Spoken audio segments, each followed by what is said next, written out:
Alright, what's going on guys? Welcome back to another YouTube video, and in this video I'm gonna make a project in Python with Turtle. So let's get started.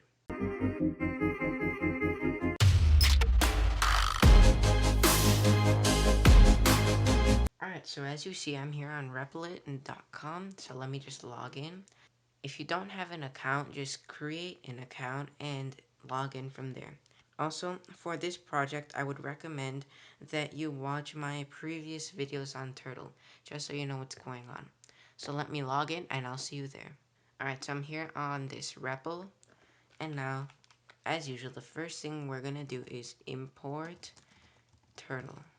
So, basically, the idea of this game is that there are two turtles, and they will be racing to get to the finish line. So let's set it up. I'll call it P1 equals turtle dot turtle. Now I'll do P1 dot color equals red.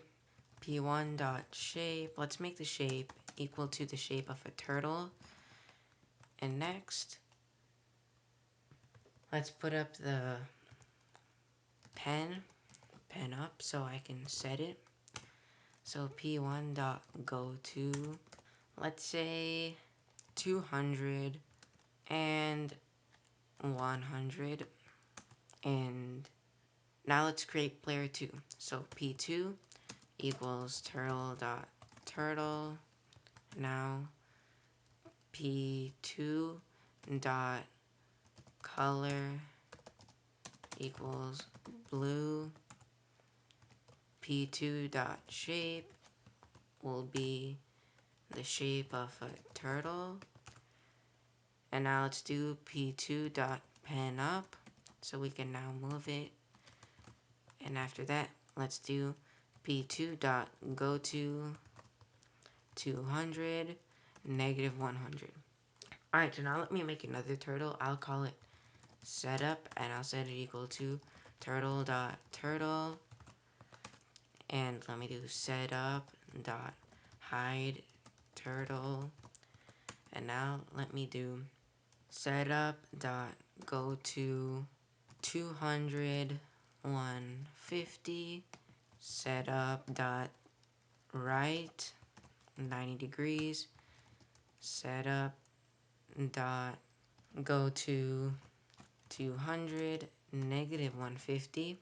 And the coordinates for P1 and P2, the X, should actually be negative 200. Alright, so let's run this. And you see our animation is loading. And here is the setup. We've just finished the setup. So basically, the objective of the game is to be the first player whose turtle reaches the line, the finish line. In order to see how much the turtle moves, let's use a die. Obviously, we don't have a die with us, so I'll create a list. I'll call it die, and I'll set it equal to die equals 1, 2, 3, 4, 5, 6, 7, 8, 9, 10, 11, 12. Alright, so that's our die. Because whenever you're using a die, you usually have two dies. And you add the two numbers together. So that's why I have it all the way up to 12. So now let me go for I in range 10 if P1 dot position is, let's say if it's greater than or equal to 200 150.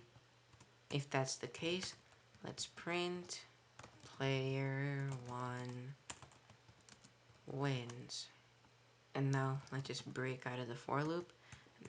Next, let's do else if player 2 dot position is greater than or equal to 200 negative 100.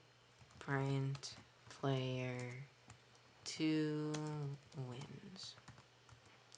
Now let's break. And finally, let's do else.